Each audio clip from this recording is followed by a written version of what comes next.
Hey, salut à toutes et à tous, c'est Clément de Rose et je suis content de vous retrouver aujourd'hui pour cette nouvelle vidéo.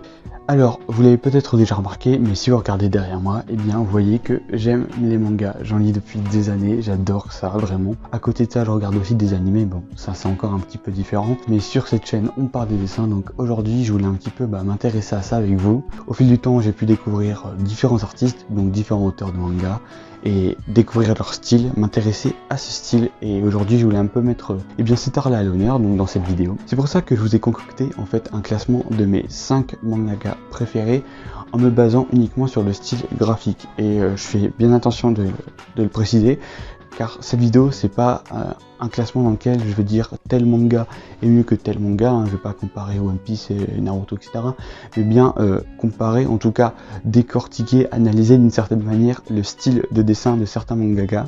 Donc j'espère que cette vidéo vous plaira, qu'elle vous fera découvrir certains mangakas avec leur style de dessin qui sont tout bonnement incroyables. Et si c'est le cas, en tout cas n'hésitez pas à mettre un petit like. Alors bon, avant de commencer, qu'est-ce donc déjà qu'un mangaka? C'est vrai que pour certains ça devrait paraître évident, pour d'autres moins, bien que bon, en regardant un petit peu la construction du mot, on peut se douter que le mec va pas te vendre des kebabs, c'est assez évident. Donc un mangaka, qu'est-ce que c'est? C'est tout simplement la personne qui va dessiner, scénariser un manga. Petite précision, il arrive que certaines fois en fait ce soit un duo de mangaka, finalement c'est qu'il y a un scénariste et un dessinateur. Il y a plusieurs exemples comme ça, je vais vous en présenter quelques-uns en fait, mais bon, dans la grande majorité des cas, le mangaka s'occupe du dessin et du scénario, c'est ce qui se fait le plus souvent. Donc évidemment, une immense majorité des mangakas sont d'origine japonaise, c'est assez logique, hein. De toute façon le manga est né là-bas, c'est là-bas qu'il est le plus populaire, ça se vend par dizaines et centaines de millions, c'est incroyable le phénomène que c'est. Et finalement en France on n'est pas loin derrière du tout, vu qu'on est 2e ou 3e il me semble dans le classement des pays les plus consommateurs de manga, donc c'est assez incroyable, hein. Il me semble qu'on est soit derrière ou soit devant les États-Unis, mais sachant qu'ils sont à peu près 300 millions et que nous en France on n'est même pas 100 millions, donc finalement on se rend bien compte qu'en France on adore les mangas, et ça depuis quand même des années maintenant. Je vous disais qu'une immense majorité des mangakas sont d'origine japonaise, et c'est le cas. En revanche, il faut savoir qu'il y a tout de même des mangakas français par exemple, et oui, dans l'hexagone on a nos stars du manga, et c'est pas une blague. Vous devez même peut-être en connaître certains, hein, certains mangas qui sont assez populaires même au Japon, hein, c'est pour dire. Donc je vous disais qu'il pouvait y avoir des duos de mangaka, et en France c'est le cas, on en a un. Donc par exemple pour Orion, c'est un manga assez connu en France. Donc au dessin on a NIB, et au scénario on a Ayankei. Sinon on a aussi Tony Valente, qui je pense c'est un des plus populaires, voire si ce n'est pas le plus populaire, donc le mangaka de Radiant. Et on a aussi le rire jaune, hein, finalement, donc Kevin Tran, le grand frère, et Fanny, une dessinatrice, qui nous ont fait Qui est I, donc je l'ai là, c'est sympa, c'est franchement très sympa. Bon, le truc c'est qu'en France, pour réussir dans le manga, faut quand même y aller, et au Japon, c'est pareil finalement. C'est que si on veut réussir à percer dans cet univers du manga, sachant la quantité astronomique d'auteurs qu'il y a là-bas, il faut y aller. Donc ce qui se passe, c'est que généralement, en fait, un auteur se met à écrire un chapitre, par exemple, et il est ensuite reposté dans un magazine de manga. Ça se fait énormément au Japon, il me semble qu'on n'a pas trop ce système en France. Et donc c'est des magazines de manga qui sont hyper populaires. Je pense que le plus célèbre, ça serait peut-être le Weekly Shonen Jump. C'est là que se sont fait connaître vraiment un grand nombre de mangakas. Bon, ce qu'il faut savoir, c'est que le métier de mangaka, il est extrêmement compliqué, il est super éprouvant, aussi bien physiquement que mentalement. C'est même par exemple à cause de ça que certains mangakas se ruinent la santé, c'est malheureux mais c'est le cas. Donc c'est par exemple le cas avec l'auteur d'Hunter x Hunter, Yoshihiro Togashi, qui en fait a des gros soucis de santé, notamment à cause justement de son travail. Et malgré qu'il ait des assistants etc, on se rend bien compte qu'il a du mal en fait à continuer Hunter x Hunter, tout simplement parce qu'il peut pas, physiquement c'est plus possible pour lui, en tout cas pas à un rythme de mangaka traditionnel. Et le problème c'est qu'après on se retrouve aussi avec des dessins qui sont franchement pas top, hein. Si je vous montre ça, par exemple, vous allez vous rendre compte que c'est pas incroyable, on pourrait en attendre mieux de la part d'un mangaka dont le métier est justement de dessiner. Et puis on a aussi également ce genre de planche, hein, donc c'est assez triste de voir l'immense quantité de texte qu'il y a, alors que justement quand on lit un manga, c'est aussi en grande partie quand même pour les dessins.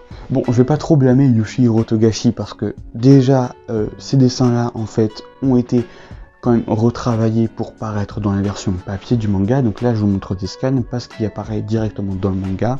Mais puis deuxième précision, c'est que Yoshihiro Togashi il fait aussi ça. Et oui, il a un petit niveau quand même.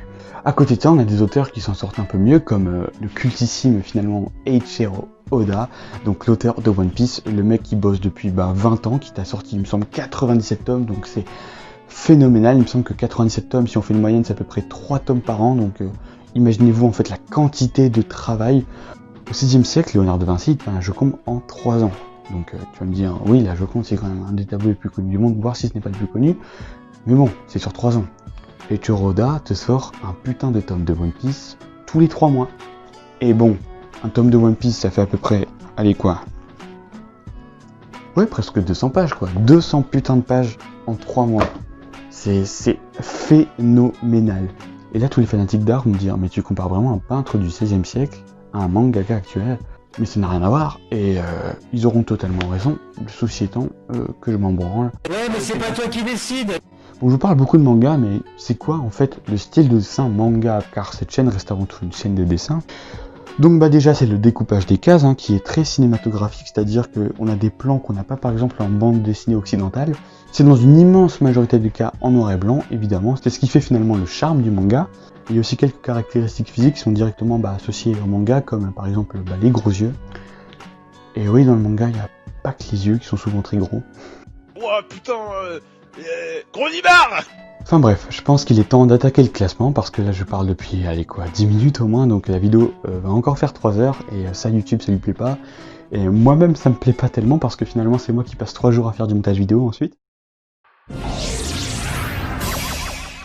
Donc pour attaquer la 5e place, je vais vous présenter un mangaka qui objectivement n'a pas sa place ici, dans le sens où il est très bon, mais un peu moins que ce que pourraient faire d'autres auteurs.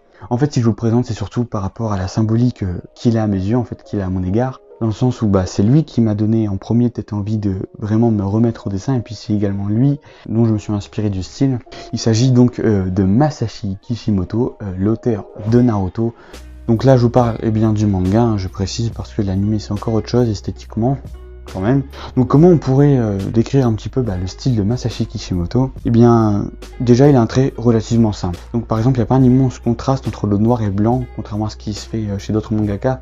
J'entends par là que le trait est souvent relativement fin en fait. Pour autant, je trouve qu'il y a une vraie recherche de composition en fait au niveau des cases, c'est-à-dire que c'est des choses qu'on voit pas partout au niveau du dessin. Également au niveau des mouvements, il y a une vraie recherche, c'est-à-dire que c'est des mouvements qui encore une fois sont très travaillés, sont très expressifs en fait. C'est quelque chose de très complexe à dessiner, on s'en rend pas compte, mais il y a des mouvements en fait qui sont pas du tout naturels, donc pour les redessiner, il faut être un monstre en technique. Et puis je vous disais qu'il a un trait assez simple, mais à côté de ça, il fait quand même des planches qui sont extrêmement détaillées, par exemple celle-ci. Donc voilà, ça reste un très très bon mangaka, et encore une fois je vous le dis, si je le mets à la 5e place, c'est pour ce qu'il représente pour moi.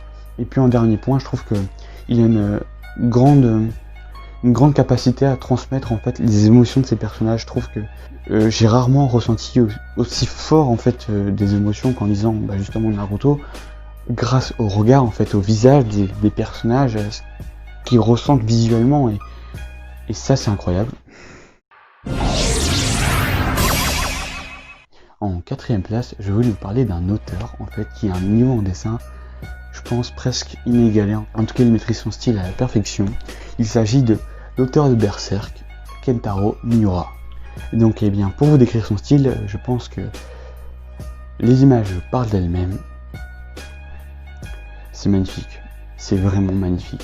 Non mais réellement, je peux rester pendant plusieurs minutes sans mentir à regarder avec admiration la qualité des planches en fait. Bon, déjà techniquement, c'est impeccable.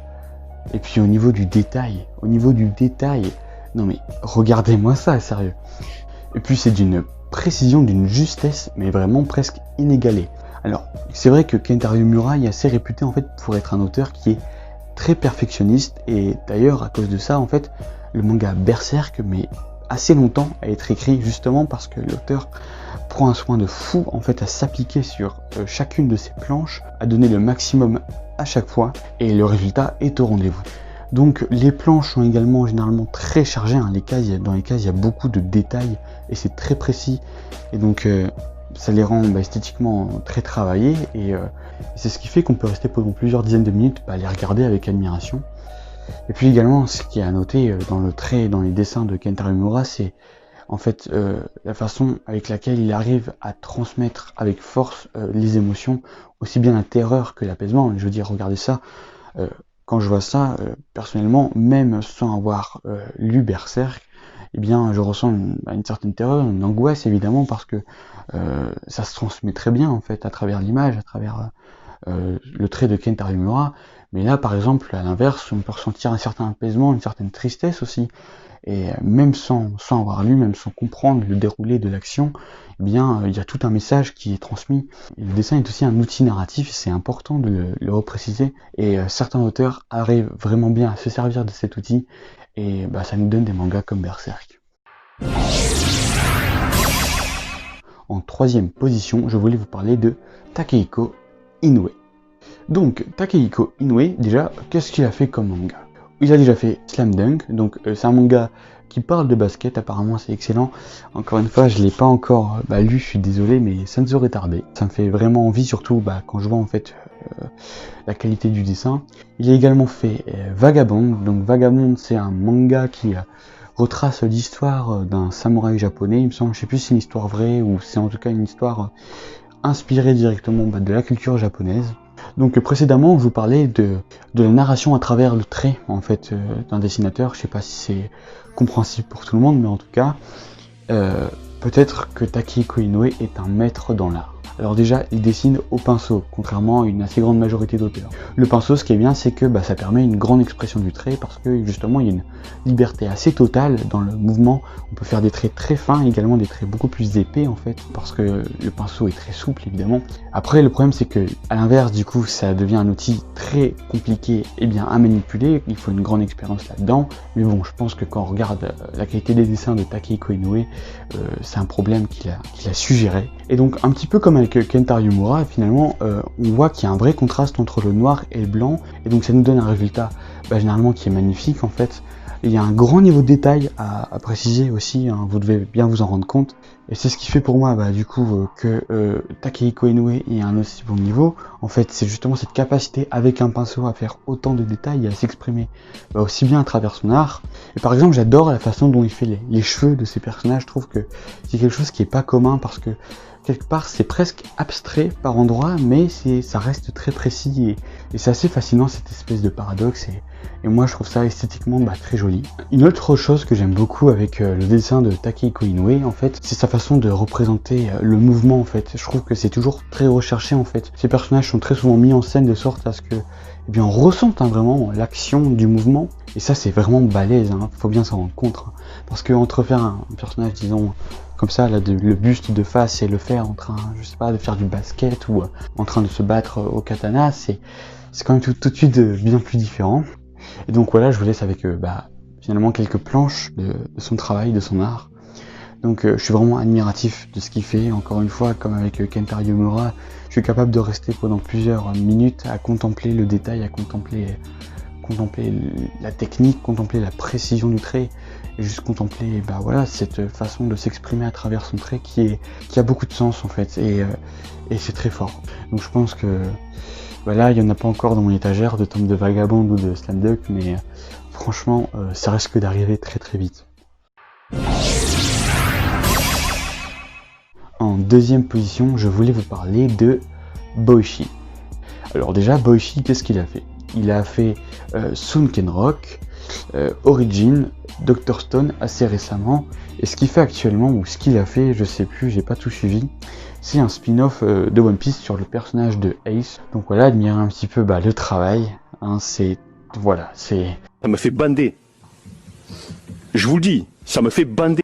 On est vraiment sur un très gros level. En début de vidéo, je vous expliquais que tous les auteurs ne sont pas nécessairement d'origine japonaise. En l'occurrence, Boichi est coréen, il me semble. Bon, même si maintenant il réside au Japon, ça après c'est du détail. Finalement, ce qui nous intéresse, c'est la qualité du dessin. Alors déjà, qu'est-ce qu'on peut dire du style de Boichi? Peut-être que tout le monde ne sera pas d'accord avec moi, et libre à vous, mais moi, son style me fait pas mal penser en style comics. Je trouve que son trait me rappelle ça, même si ça reste évidemment du manga, ça se voit tout de même. Mais voilà, je trouve qu'il y a une espèce d'hybridation entre le comics et le manga. Dites-moi si vous êtes d'accord, après peu importe, hein, finalement chacun son avis. Il y a aussi un trait qui est assez mature, je trouve, bien que dans Dr. Stone, son style soit légèrement différent de par exemple Sunken Rock ou Origin, donc comme quoi ça montre que l'auteur est capable bien de s'adapter au format, parce que Sunken Rock et Origin sont des seinen, si je ne dis pas de bêtises, et Dr. Stone est un shonen. Donc là on se rend par exemple bien compte quand on voit la différence entre le style de Ichiro Oda pour représenter Ace et le monde de One Piece en général, et celui de Boichi, donc je trouve que la différence est très remarquable. Je dis pas que un est meilleur que l'autre, c'est deux styles très différents mais qui finalement me plaisent à moi presque tout autant l'un que l'autre. Et enfin je trouve qu'il y a aussi un trait qui est très organique en fait, c'est presque réaliste. Ces personnages déjà anatomiquement sont réalistes, c'est pour ça d'ailleurs que je disais que ça me fait un petit peu penser aux comics, c'est que dans le comics les personnages anatomiquement sont assez réalistes, voilà. Donc voilà, appréciez les planches, appréciez le souci du détail de l'auteur, c'est un peu splendide. Pour la première place, il s'agit cette fois-ci d'un mangaka dont j'ai le travail dans mon étagère. Il s'agit bien du dessinateur de One Punch Man, Yusuke Murata. Donc Yusuke Murata, qui est-il? Donc un de ses premiers mangas populaires, voire si ce n'est pas son premier manga populaire, c'est Eishil 21. Et plus récemment, il a commencé à dessiner One Punch Man.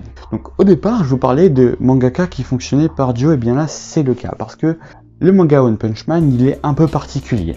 À l'origine, l'auteur de One Punch Man s'appelle One. One, qui est-il en fait? C'est un anonyme quelque part. Le mec, il a commencé en fait à écrire du manga et à le dessiner, puis le poster sur internet en format webcomics finalement. Le manga a pris énormément en popularité, et plus tard en fait, Yusuke Murata a tout simplement demandé à One si ils pouvaient collaborer ensemble, et ce qui s'est passé, c'est que donc au scénario on a One, donc le créateur du manga, donc qui a posté des webcomics, et au dessin on a Yusuke Murata. Et donc c'est assez marrant de comparer les dessins que faisait One, donc qui est un dessinateur amateur, fan de dessin mais dessinateur amateur, et ceux de Yusuke Murata, donc qui est un maître incontesté dans l'art du dessin, du manga. Et donc voilà, on voit bien la différence. Je dis pas que le premier dessine mal, je dis juste que il y a quand même d'un côté un peu plus de niveau. Donc le trait, déjà c'est bourré de détails, mais je sais pas comment c'est possible. Je vais vous montrer un truc. Je sais pas si ça rendra bien la caméra, parce que c'est super intéressant. Alors il y a plusieurs choses que je voulais vous présenter en fait de cet auteur. Déjà, il y a un truc que j'adore, par exemple, j'espère que j'ai le droit de faire ça, de vous présenter le manga de la sorte. Il arrive parfois qu'ils prennent toute une planche pour faire une illustration, et comme ça sur plusieurs pages. Et donc ça décortique vraiment un mouvement, une action, et ça donne un résultat très original déjà, mais c'est également très stylé, faut l'admettre que c'est putain stylé, et c'est presque cinématographique, je trouve, cette manière de décomposer le manga en fait, parce que si on assemble toutes les pages, on pourrait presque faire une animation, c'est ça qui est. Donc voilà, le trait de Yusuke Murata, il est bourré de détails, il est également très précis, et anatomiquement et techniquement, parfait, franchement, je veux dire, c'est parfait au niveau de son style. Et puis le pire, ou plutôt le meilleur finalement pour nos pupilles, c'est qu'il est très bon en manga, mais il est également très bon en illustration, dans le sens où, par exemple, quand on voit ceci, c'est une illustration donc en couleur, donc c'est pas quelque chose qui apparaîtra dans une case de manga. Donc voilà, c'est un mec qui est bourré de talent, qui est personnellement pour moi le mangaka qui dessine le mieux, en tout cas dont le style me plaît le plus. J'adore ça, et j'espère que vous l'aimez également, parce que l'anime est excellent en plus, donc voilà, mais le manga, et c'est magnifique. C'est magnifique, donc voilà, admirez un petit peu le travail, le trait, la technique. Et donc voilà, j'ai fini de vous présenter quels étaient mes 5 mangaka préférés au niveau du dessin. J'espère que cette vidéo vous aura plu, évidemment. Elle aura peut-être été un petit peu longue, donc voilà, je m'excuse pour ceci. Si la vidéo vous a plu, abonnez-vous évidemment à la chaîne, il me semble qu'on est bientôt 100, donc ça c'est super, abonnez-vous tout de suite, ça me fait plaisir, c'est gratuit. Vous pouvez mettre un pouce bleu également, partager la vidéo, évidemment, me rejoindre sur Instagram. Mon Instagram c'est Clément Drose, de toute façon le lien est dans la description, allez voir, ça me fait plaisir. Et donc moi je vous retrouve pour une prochaine vidéo à la revoyure, c'était Clément Drose.